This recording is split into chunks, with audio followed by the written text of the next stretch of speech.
Hello and welcome to 2020 Politics War Room with James Carville out in the Shenandoah. I'm Al Hunt here in Washington. We are proud partners with the Science Institute at American University in Washington. We have a really great show again this week, but if you're enjoying it, please subscribe to Apple Podcast, Spotify, Stitcher, or wherever you listen to podcasts. We welcome every new listener and appreciate those who've been with us since the beginning. Now to some really, really great guests, James. You know, for two simple kids from LSU and Wake Forest, we're going uptown. Our guests, two Ivy League professors, two of the most knowledgeable and prolific writers about politics. Tom Patterson is a Benjamin C. Bradley Professor of Government and Press, Shorenstein Center at Harvard's Kennedy School. His new book is The Republican Party Destroying Itself and Why It Needs to Reclaim Its Conservative Ideals. Julian Zelizer is a Malcolm Forbes Professor of History and Public Affairs at Princeton University's no longer named Woodrow Wilson School. His book, Newt Gingrich, Bringing Down the House, The Fall of the Speaker and Rise of the Republican Party. Thank you both for being with us. Tom, let me start with you. You make a compelling case that unless Republicans change their tune, I can hear now our three diehard Republican listeners screaming, hey, Prof, in this century, for 12 or 20 years, we had the presidency. For 14, the House, half the time the Senate, and dominate state capitals. Tell us why we're in peril. I think time is running out on the GOP. And if you look at the demographics, there's a cliff ahead for the Republican Party. Let me give you two examples. If you look back to the 1930s, the 1932, 36, and 40 elections, that was the making of the long-term New Deal Democratic majority. And it happened because young voters voted 2-1 Democratic across those three elections. Now, that's only happened one time since. And it started in 2004, continued through the 2016 election, where young voters have voted about 3-2 Democratic ever since. They now account for everybody under 45 years of age. And as they've aged, they've actually voted more Democratic and turned out with greater regularity. That's going to catch up with the GOP because their voter base is aging.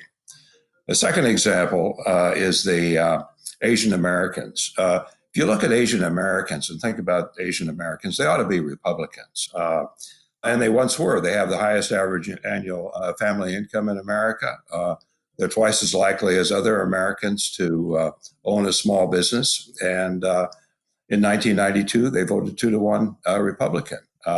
Since the last two elections, they voted 2-1 Democratic. Now, how does a party lose a group like that, that they should have in such dramatic fashion over a relatively short period of time? And I think it's symptomatic of the problems that the Republican Party is having attracting minority votes. Well, you know, for a Republican who gets your point, you have to be more inclusive. You can't keep just appealing to this narrow base. If they do that and they don't march in lockstep, think Jeff Flake, they're writing their own political obituary. So how do they possibly change? Well, I think my argument is they can't change in the short run. They're anchored there, I think, by their ideology, by the current president. And then there's the muscle of right-wing radio and television. And, the Republican National Committee, after the party lost in 2012, did an autopsy. And one of the points it made was they have to reach out particularly to Latinx voters and Asian Americans. And right-wing talk wasn't having it. Ann Coulter said it would destroy America. And you're quite right.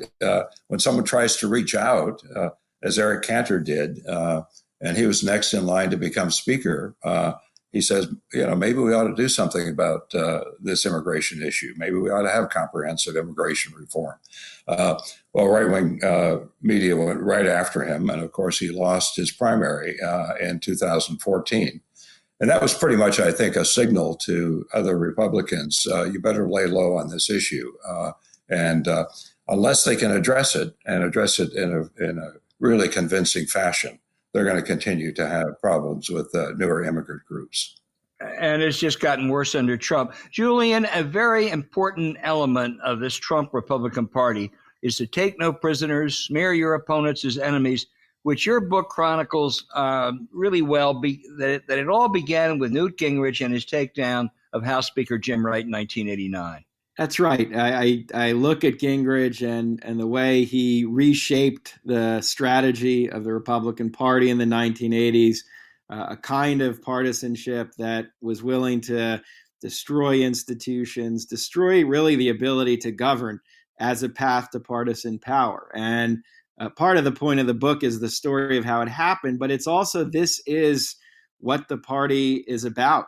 It gets a little to what this discussion has been. It's very hard for the Republicans now to undo this because it's been decades in the building. And it's been the prioritization of partisanship over every other value that elected officials have. And we see the dysfunction every day right now during the pandemic. Yeah, we sure do. There's also a new book on Joe McCarthy. And I can't help but thinking there's a direct line from McCarthy to Roy Cohn to Gingrich to Trump.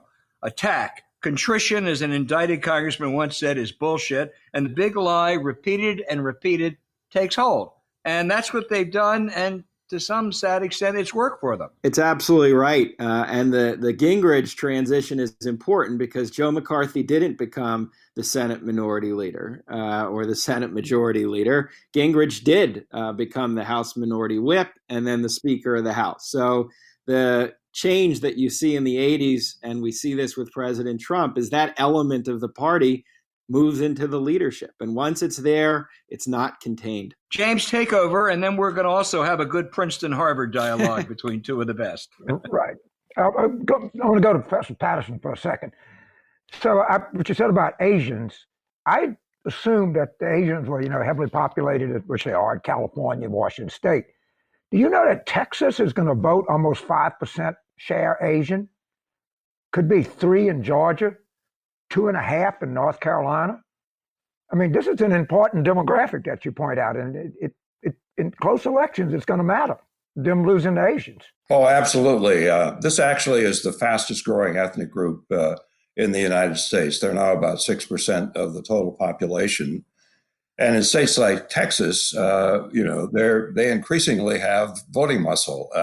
Now, a lot of the Asian Americans in Texas are Vietnamese Americans who came over during the boat lift. And but if you look across the South, they're increasingly, you see larger and larger numbers of Asian Americans, and they're voting overwhelmingly Democratic. Okay, I want to go to Professor Zelt. You talked about, my friend John Barry has become quite famous because of the great influenza, wrote a book on the Congress during the Jim Wright stuff. He actually had access to Wright.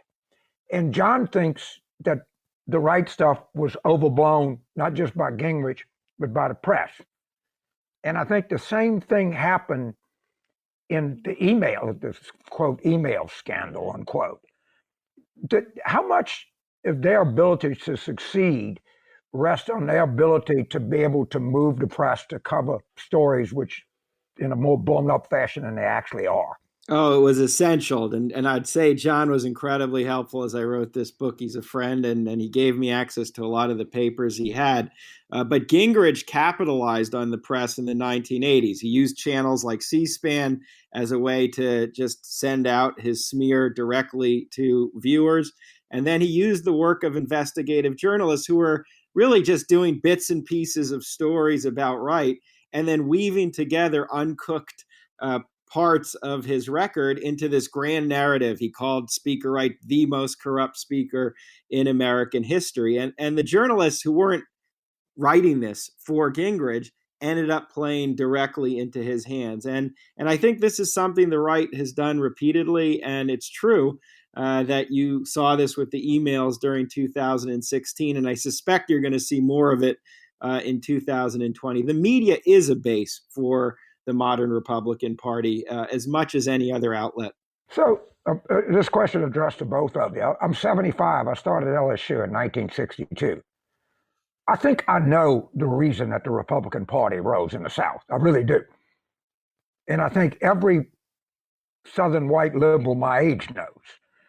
But I want to go to an event that happened in Neshoba County, Mississippi, August 3rd, 1980. That was, of course, when Reagan famously used the states' rights. And you still have people like David Brooks defending that speech. Would either one of you or both of you comment on that sort of Neshoba County speech and its role in the growth of the Republican Party, particularly in the South? I'd be happy to jump in on that, James. So this is Reagan's first speech after the Republican National Convention, and it was at the county fair, very close to where 3 civil rights workers were killed during the civil rights movement. And he made no mention of that. And basically, he pursued a version of Nixon's Southern strategy. In fact, I think Reagan's role in solidifying the South is underestimated in many ways. It was Reagan who basically brought white evangelicals fully into the Republican Party. And then he really doubled down on Nixon's racial appeals. We forget that Reagan opposed the 64 Civil Rights Act, the 65 Voting Rights Act, the 68 Fair Housing Act. Now, those were settled issues by the time he became president, but unsettled were the busing and affirmative action issues, and he went fully at them. And it was Reagan, I think, who largely conflated welfare with minorities, with his appeals about welfare queens and driving around in Cadillacs and having extra kids out of wedlock so they can get more welfare money. And today, if you look at the polls, even on the Republican side, you see a lot of that conflation where they think about welfare largely in the context of Black Americans. Let me jump in, and I want to bring Julian, but I do want you guys to talk to each other. But I have to tell you this story. I first met Newt Gingrich when someone set up a lunch in 1974. I don't know why I did it. Hawk and Dove restaurant. And he was an incredible first date, Julian. He went and he talked about how his role model was Linwood Holton, the progressive governor of Virginia. He said the party has to be pro-environment, pro-civil rights. He was disdainful of Reagan. And it was only on the second or third or fourth date I realized he doesn't believe in a thing. He doesn't have any principle except self-interest. And let's just take race. He started off, as I said, let's be a champion of civil rights. Then he used race whenever possible. He once admonished Chris Christie not to appoint a Muslim judge because they all believe in Sharia law. He turned right on immigration. He defended Trump on the birther. This is a man without any beliefs, really, except himself and self-promotion. No, absolutely. His belief is power, power for himself and power for his party. The other example is ethics. You know, he was going after Jim Wright in 1989, in large part around a book deal where Jim Wright, the speaker, sold books in bulk of speeches, which was legal. It was fine with the ethics rules, but it looked bad. And at that time, he himself is under investigation for a book deal and for the way that he raised money from interest groups to promote the book. So this is a story with Newt Gingrich, and obviously it culminates in the 1998 impeachment, which you guys know well, where he is not living at all by the principles he's talking about, which suggests he doesn't really care about those principles. But I would just kind of jump in on that. Just to tell people, I mean, you're being kind. He was leading the impeachment against Bill Clinton for lying about sex, while as a married man, he was sleeping with a House staffer. So just to put that on the record. Go ahead. No, that's exactly right. And, you know, that Neshoba speech is important. And I think there's a lot of people looking back at conservatism now and trying to make sense of the movement, because at the time, it's a classic example of using kind of coded moments or coded words to appeal to white backlash politics. And there's always this debate about Reagan doing that, what it meant to supporters. And I think what we see certainly with the Trump presidency is a lot of this is just coming out in the open now. The code words aren't even used. But I think it's been a part of conservatism that some Republicans like Stuart Stevens are starting to reckon with. And I think people need to look at moments like Reagan's Neshoba speech to understand exactly how the coalition was being stitched together. Right. Also, Reagan referred to young black as strapping young bucks. I wonder what, that's not even a dog whistle. I mean, honestly. Well, yeah. And yeah, I mean, come on, all right. So, but to move forward here, Professor Patterson, it looks like they made a bet on the South, and if trends are correct, it looks like the South is turning on them, particularly from Virginia to Florida. I mean, you take Virginia to even South North Carolina for sure, but soon to be South Carolina, Georgia for sure.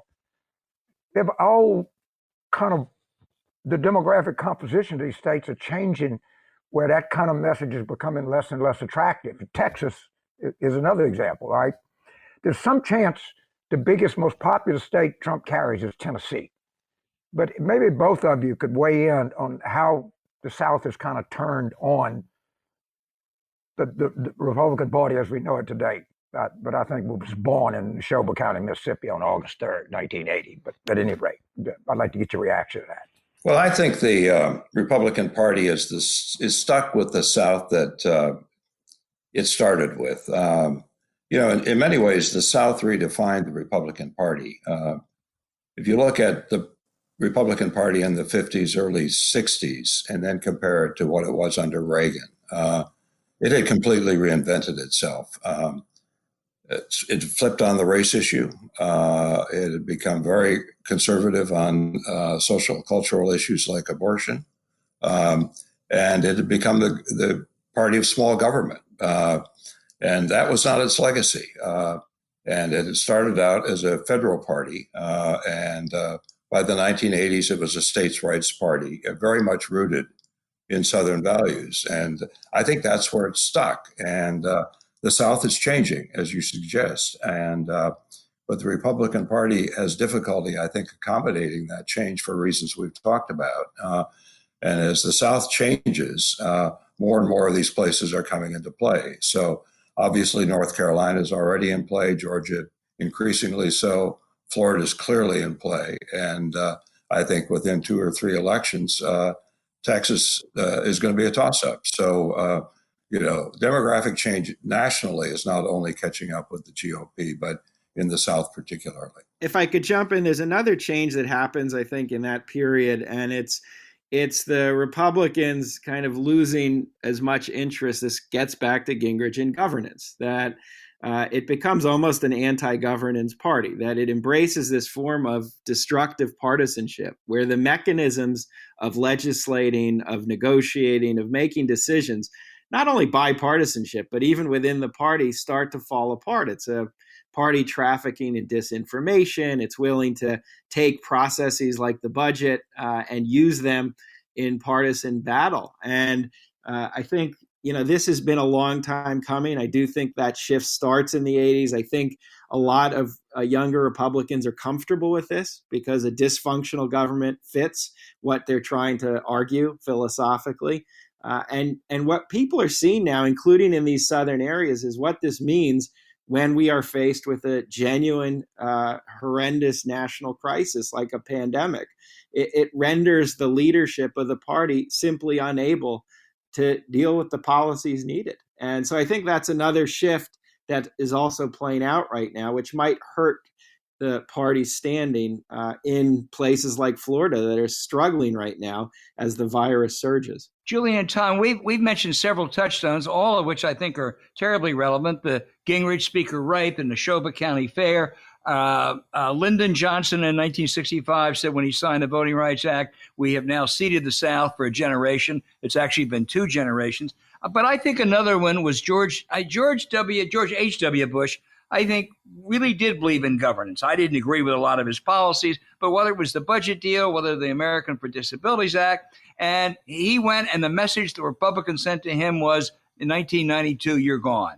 I think that was another touchstone, because I do think, as I say, disagreeing with some of his policies, he was a governance Republican. Hadn't been one since. Well, I think increasingly it's a party that doesn't tolerate its moderates. And I think George H.W. Bush might have been the first example. But, and Julian can speak more to this than I can. But, one of the things that Gingrich did was try to purge as many moderates from the party and committee leadership as he could and try to recruit as many right-wing challengers and when they had an open seat, right-wing candidates to shift the party to the right. And, I think the party has moved very, very strongly to the right. And and they're pretty well locked in place. One of the things that's keeping them there, by the way, is right-wing media.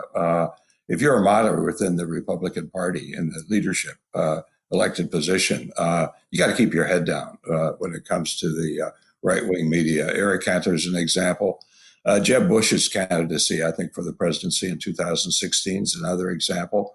They went after him from the day he announced, and there were other things, obviously, that crippled the Bush candidacy in 2016. Hell, they're going after Liz Cheney now. Yeah, no, and they listened to John McCain is another example. John McCain was a pretty conservative on policy issues, but he believed in accommodation.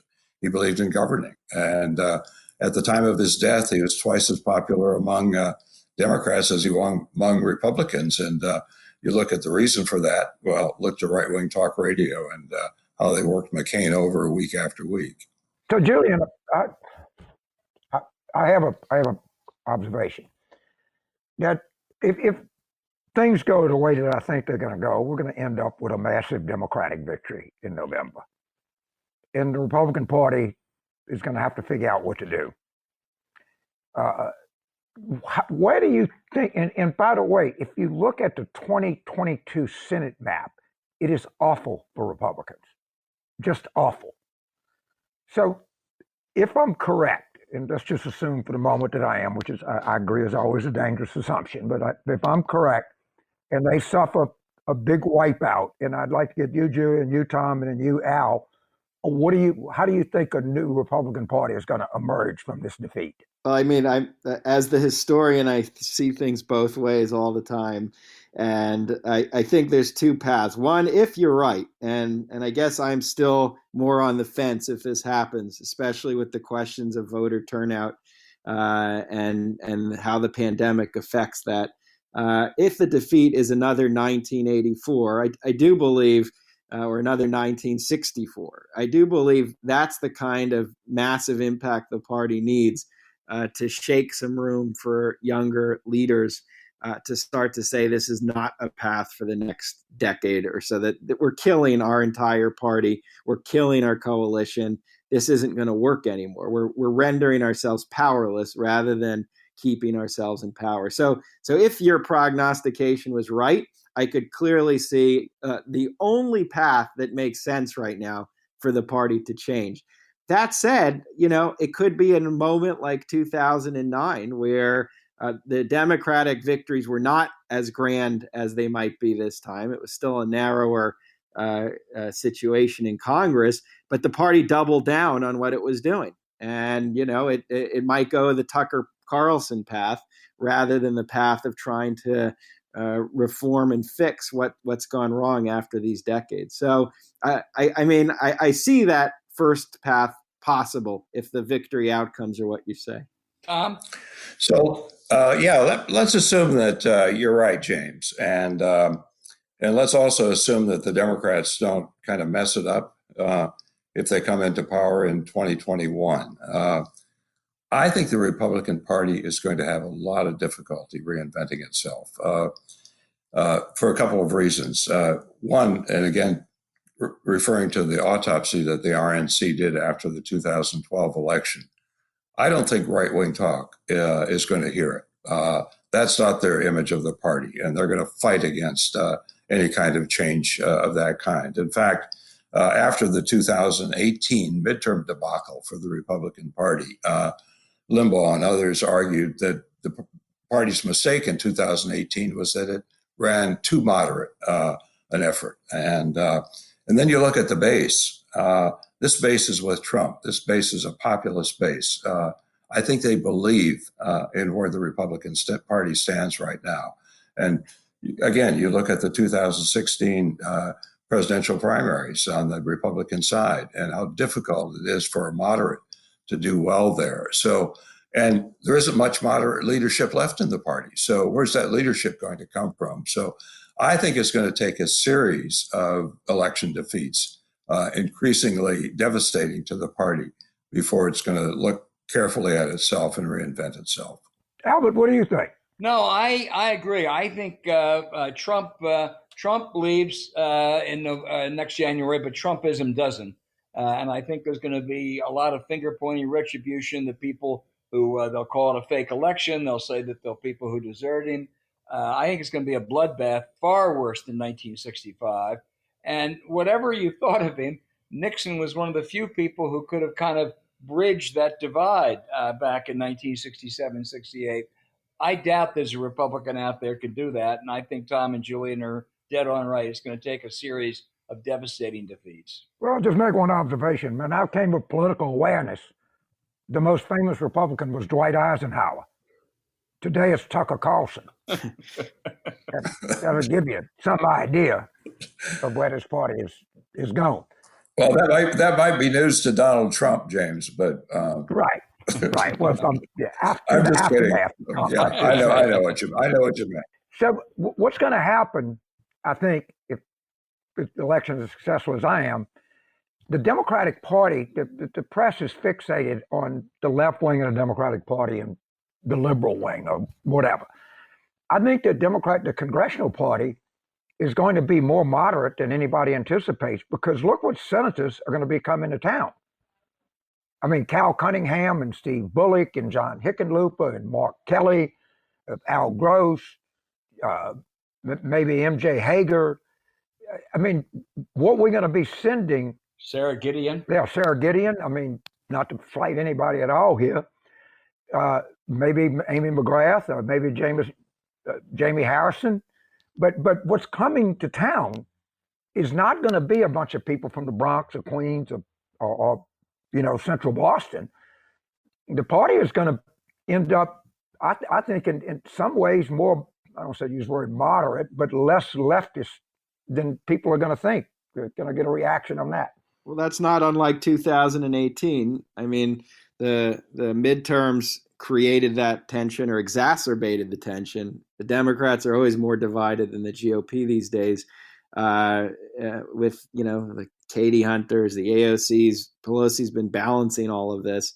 But I do think there's areas of policy that can bridge even some of those moderates, issues such as the environment, that whoever the leader would be in the Senate, I assume Schumer would still be, but I don't know, can use as coalitional issues, and even issues of creating accountability after everything that's happened under President Trump. So there might be ways, even with what you're saying, which would be true, that the party isn't in some kind of internal civil war. And I think there'll be so much energy after the Trump presidency and after everything that has happened, even public health as a policy issue. That will be an umbrella issue that a conservative senator, Democratic senator, and someone from New York can easily focus their attention on. That I think that problem can be overcome. Julian, I have a column coming out in about an hour, which I agree with James totally in the Senate. Equally true of the House. I think they're going to pick up House seats. And the vast majority of the House Democratic caucus will be Pelosi Democrats, which just tells you how much that term has changed. That really is mainstream left of center Democrats. And the AOCs, who are quite skillful, will make noise, but Pelosi will run the House. And that will be good for a President Biden. So Tom, I want to ask you something, because I've been following you and reading you my entire political career. Obviously, I've had a great deal of respect for your observations. What is the most hopeful thing that you see about American politics now? And there got to be something hopeful somewhere. Shit, it just has to be. so help me out here, man. I do think America's better angels are stepping up. We are a deeply divided country, but you look at the opinion polls around these police killings, and I'm pretty optimistic, actually, that one election never changes things fundamentally, but I think that this election is a turning point, and if the Democrats take power, I think there will be a new tone. And I agree entirely with Al and Julian. The real muscle in the Republican or the Democratic Party is center left. It's not left. Portraying the Democratic Party as a left party is really a Republican talking point that gets magnified by the media. But This is a leftist. That's where the muscle is. It's not only at the leadership; it's at the base. So look, we had the Democrats had a clear presentation. Bernie Sanders was the most message disciplined candidate I've ever seen in my life. He raised more money than anybody. He had a clear view of what he wanted to do as president. Joe Biden was just who he was. Democrats overwhelmingly, not even close, chose Biden. I mean, the rank and file Democrat that votes in primaries. I mean, this was not a close call. Yet, the cultural and media influence that the far left has far outstrips its ability to connect with voters outside of a few urban hotspots. And Julian, do I have a point here? I mean, because it just seems evident to me that people voting, and they say, well, they got to do this for Sanders, they have to respect him. What I would say on TV, let's respect the Democratic voter. Don't they count? Well, I think you're right. And I think obviously the Democratic Party has to understand the leaders where the weight of the party is. There's still ways to get energy from the progressive parts of the party. Historically, FDR drew on people who were much to the left of him as he crafted ideas such as Social Security or unemployment benefits. LBJ is the same kind of story. There's a functional way to handle this problem you're talking about. Even if the media is more focused on the left-wing elements, someone like Pelosi understands how to bring that together. And I don't think it's necessarily an insurmountable problem. And it doesn't mean you kind of have to banish one side or the other. Look at Biden. I mean, Biden's gotten the nomination. He remains very strong in the polls, but he's actually moved to the left a bit on a number of issues, and he's doing okay.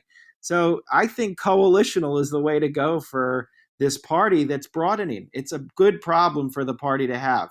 When you don't have this problem, it means you're the Republicans, and it means that you just have a very narrow slice of the electorate, and then it's easy just to be consistent and focus on one set of issues. I agree, but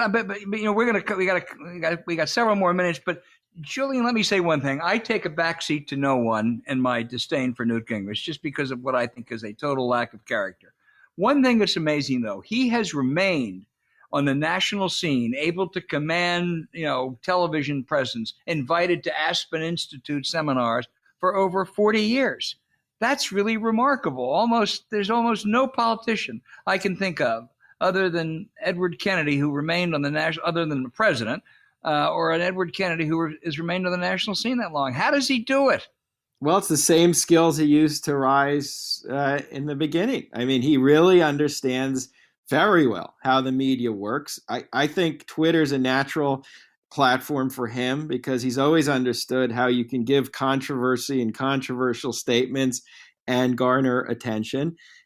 And also, he is one of the senior statesmen of the party. I know everyone likes to point to the Bush family, but it's really Newt Gingrich. And that is the conversation we're having, meaning that is what the party is about. And so it's natural. There's a lot of space for him in the conservative ecosystem of the media and think tanks to continue being a presence. But he is someone who understands his environment extraordinarily well.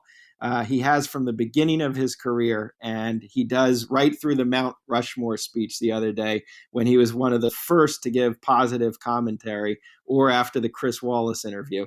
He knows exactly what to say, so we'll all pay attention. James, what was it Ezra Klein said about Newt Gingrich? The best quote in the history. He said, Newt Gingrich is a stupid person's idea of what a smart person sounds like. I just wish I would have said that. I mean, that is just the most devastating. And the reason the quote is so devastating is true. I think that sums him up, in so many different ways that you couldn't. But his ability to, you just have to sit back sometimes in awe of the fact that he's been relevant for so long. He's like Bob Woodward. I can't remember a time when he wasn't around. Right. No, it's absolutely true. And he's always used his professorial background, the PhD in history, to package himself as this big ideas Republican. But I think it's just not what he's really about. It's this other side, which is really what he's up to, what his contribution is, meaning raw, pure partisan strategy. But he uses this other image very well to keep himself relevant that way. Julian, when I was at Bloomberg, we broke a story when he was running for president that while he was railing against the special interest in Washington, he was getting lots of dough from Freddie Mac. And when he finally had to admit it, he said, "Well, I wasn't a lobbyist for Freddie Mac. I was their historian." I mean, he is shameless, and that's always been true. I've probably done 20-page speeches with Newt Gingrich, and I just sitting there, on the stage, and you got to be nice because the realtors and the home builders, the beer distributors are paying you a lot of money. And I just sit there thinking, man, this guy is really full of shit.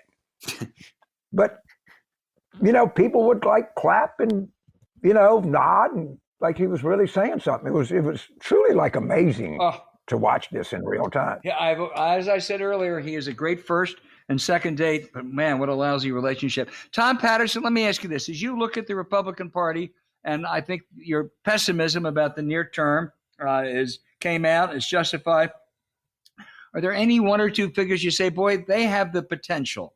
If only the party would listen to them, or is it just barren now? I think it's pretty well stripped itself of the kind of leaders that, you look, the Republican Party had this problem in the late 19th century where, it got into bed with the robber barons. But there were some people like Theodore Roosevelt that could lead them out of that particular problem. Boy, I look around in the GOP, and I don't see any leaders that are even close to being able to provide that kind of leadership, much less be listened to if they tried. This is a party that elected Donald Trump as president, and a party that has stood by Donald Trump despite everything we've seen. I think everyone in this conversation has followed politics, has seen it, and it's clear how abnormal and how destructive what's going on in the White House is. And when a party still embraces this, when a party produces this goes incredibly deep in what the GOP is now about and has become. And I think it's going to be really hard to just see one person leading them out of what really is political darkness. By the way, any of y'all kept up with this story out of Ohio? I mean, shit, I've heard of corruption before. I know it's an indictment and not a trial, but man, this stuff is eye-popping. Well, the Speaker of the House was indicted yesterday, along with 4 top Republican lobbyists in the state. I mean, really, really prominent people. And it was basically, something approaching, James, maybe I'm exaggerating, but something like a $60 million shakedown. $60 million bribes. Yes, $60 million. I mean, they're going to, I can tell you, when you have this level of corruption, and don't ever forget this, the number one issue in American politics is corruption. All right, no one talks about it in the right way. This is going to hurt them profoundly in Ohio.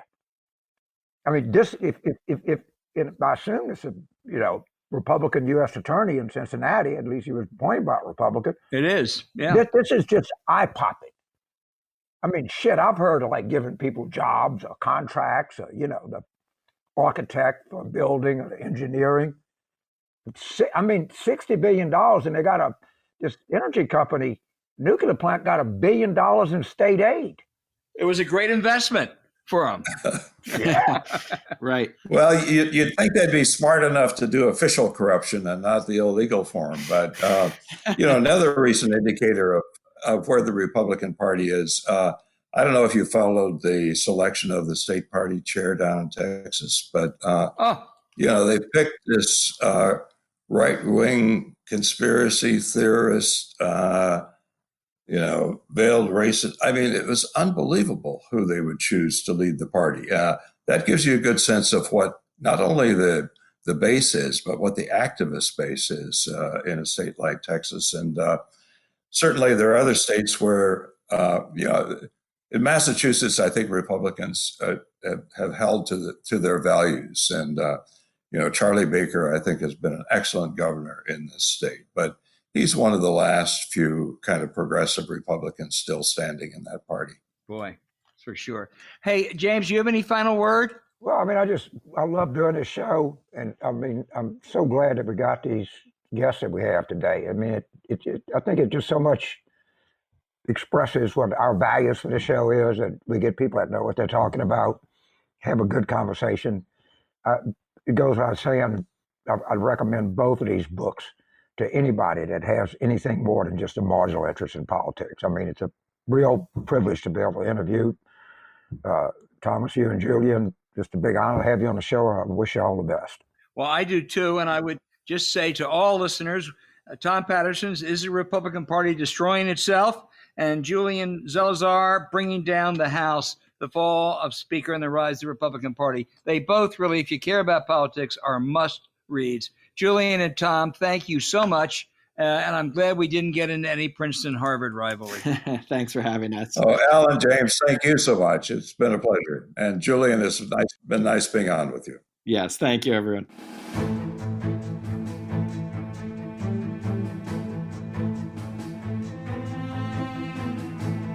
Man, that was good. I mean, those really are two terrific books. They really are. I mean, I started off in both with a fair amount of knowledge, and I learned a lot in reading both books. Right. I mean, I think this is so much of what our show needs to be about, is seeing these kind of books and ideas that come forward and giving them a real airing so they can talk about what they found and what they believe and what they've researched. Why don't you tell our listeners and subscribers what we're thinking about doing next week? Because it's going to be a little bit of a different kind of show. Right. What we want to do next week is to try to address the question of the state legislative races. That's the sleeper issue this year. If Joe Biden wins the White House, which I think we all believe is a near certainty, the Democrats take control of the Senate, they add to the House, they win a couple important governorships, and they lose in the state legislative races in North Carolina, Texas, Georgia, Florida, Wisconsin. It's going to be a redux of 2011 when they controlled the redistricting and they went for a whole decade and they were able to have a huge impact on the state and federal level. And we really want to address that next week. We'd love to have a guest like Kelly Ward Burton if we can. But James, it is a really, really big, if under the radar issue. It's a huge issue, and it impacts so much, and it's so not glamorous. And I just want us to use our forum to bring this message to particularly Democratic donors, that we're getting clobbered.